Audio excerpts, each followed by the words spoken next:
Okay, so this annual plan is called the what?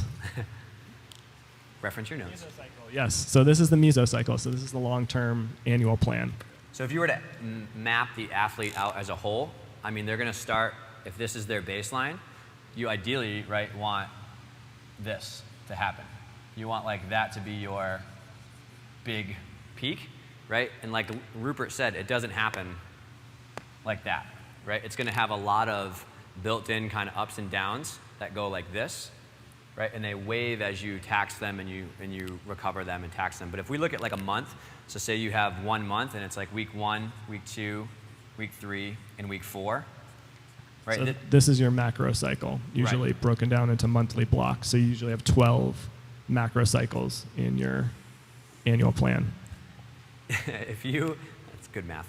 If you have 4 weeks to work with, this is why I do the 3-to-1 work to rest ratio, right? Because if I just crush the athletes for 4 weeks straight, I never am working towards the bigger goal of getting an athlete that develops and rebounds farther. So like, for example, we might do 3 heavy weeks of strength and come down here, and then I'll rest them at week 3 with the hope that they'll recover right here, and that the overall change from here to here, like their delta, gets them above and beyond where they were at for baseline.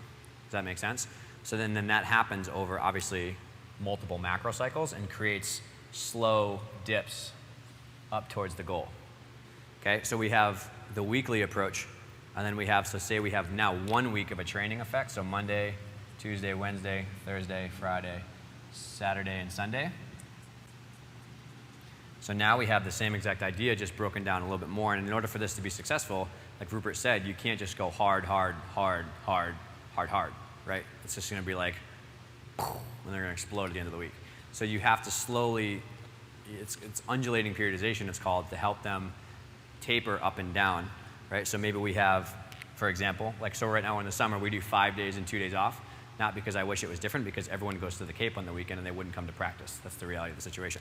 So I have these 5 days to work with, right? So we might go heavy on Monday, we might go medium, light, medium, heavy, right? That's our split, so that when we draw the same line on the athlete's delta, right, across their week, we get quite taxed, we come up a little bit, we get taxed again, right, and then I give them 2 days off, so that the same thing kind of comes up where we have a delta that is higher than it was before.